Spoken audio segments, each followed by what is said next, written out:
Hi Capricorn, October 2025. Kuha tayo ng ilang guidance, advice, messages para sa inyo.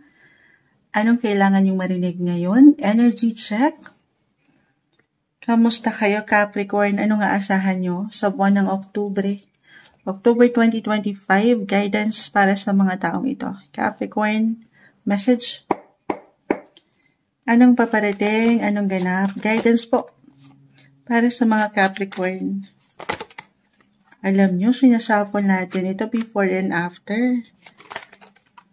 Ayan. Tumatalon. Okay. Sige. 10. 10 of Wands. 7 of Swords. Okay. So, isayin natin. 4. Urong ko lang. Tayo po ay live na live. Patawarin. Nasanggi ko yung camera. Babalikan ko kayo if ever may mag-comment po. The Justice card is in reverse. So, para sa mga bago po na maaaring makapakinig, kahit po nakakakuha tayo ng ilang reverse na baraha o nakabaliktad sa atin, it doesn't mean na hindi agad okay. Sige, pagtabihin natin. Meron lamang po itong kalakip na mensahe.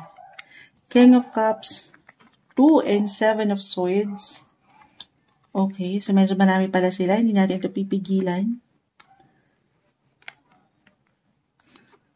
10, 7, 6, and the Strength card. Umangat din sa inyo. Okay. 7 and 7, 4 and 4. Especially yung mga patuloy nyong binibigyan ng action. Work-wise pa rin tayo. As a Capricorn, very career, goal-oriented kayo. So marahil ito yung nakatak nating energy ngayon. 7 and 10 of Wands. Patuloy kayong nanlaban. Ito, Capricorn ha. Tayo po ay general reading. As long as alam nyo sa inyong mga sarili na ibinigay nyo ang inyong mga best. Kita nyo, binigyan nyo ng proteksyon ang inyong mga posisyon. Nag-work. Patuloy na pinanghawakan yung ilang obligations or responsibilities na inihain ng inyong mga boss. Or kung kayo mismo ang mga boss, tayo po ay general reading sa inyong mga negosyo. Para may pag-ascension, kumbaga pag-angat, pagtaas, pag-increase ng inyong mga reputation. The 6 of Wands, the Strength card, nanlalaban. May success po akong nakikita. Alam ko matamis ito, pero maaring merong level up, level up. Buhay career 10. You are in the 10th house of career, Capricorn. And actually, sandali nga. Check nga natin. Capricorn, yes. Ano na to? Si Mars right now, which is the planet of energy, ayan, na-excite si Moonsag. Oo, dinouble check ko pa. So, magkakaroon kayo ng sapat na enerhiya. Si Mars, again, ay nasa inyong mga 10th house of career. 10-10 yung nakikita kong rating. Mapapaangat nyo yung energy na yan. Para higit yung magampanan, ayan, the Strength card, kayo umangat, may lakas kayo ngayon. Para ma-reach nyo yung mga potential na ito na ating nakikita. Yan po ay may pag-angat. Magla-level up.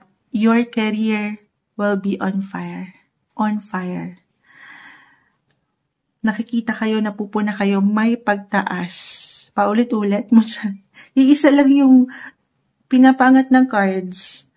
It could be promotion, recognition, may extra commission, or kahit sa simpleng appreciation. O diba, puro yun?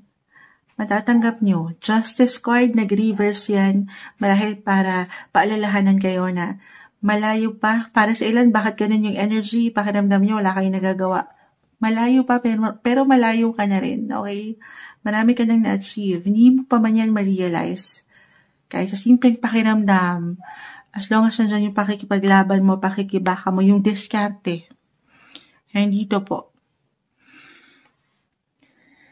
Ayan, nasa spotlight ka ngayon pagdating sa career. Capricorn. May award, reward kang pwedeng matanggap. Positive possibilities, positive recognition, possible po yan ngayong buwan. Okay, celebrate. Kanina ko pa naman mention, magkasunuran lang kayo kung napakinggan niya si Sagittarius. May celebration ako nakikita.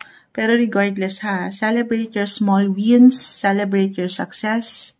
Kasama itong ilang taong malapit sa'yo, especially family, home sector. Ay, napakaganda. Yes po. Other messages, lalo pa kung mag-apply na to, no? Moonshot, oo nga eh. Ang dami kong bit-bit, kita mo. Ang dami mong ginawa, ang dami mong tinapos o naitapos. Pakita natin sa live. May nagko-comment po ba tayo ay live na live? Babalikan ko po kayo ha. Patuloy yung pinotektahan ang inyong mga posesyon. Yan po ay hindi na babaliwala. Ayun lang tayo ha. Baka dito kayo umangat si Four of Swords, the Justice Card, hindi isang medical advisor, the Strength Card, yes, may lakas kayo, pero tao lang din kayo guys. Capricorn, napapagod din daw kayo. So, pakiramdaman daw po. Very important to listen to your body, physically, mentally, emotionally. Sa part na yan, of course, kayo po ang higit na makapagsasabi. Okay? Pahinga rin pag may time. At ayun ang una kong messages, or pinaka-message actually na nakikita sa inyo. Sobrang nagbigay diin po. Career-wise. Moonshot, wala. Wala sa trabaho. Hindi ako masyadong focus dyan ngayon. Okay. When it comes to love, especially for some of you na nasa long-distance relationship, meron ba?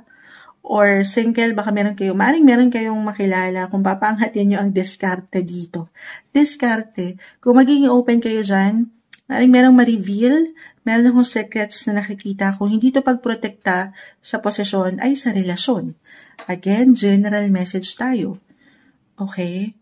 Single, kahit over the net, meron kayong makilala. The King of Cups, the Strength card, umaangat ang enerhiya. Pero more on private po.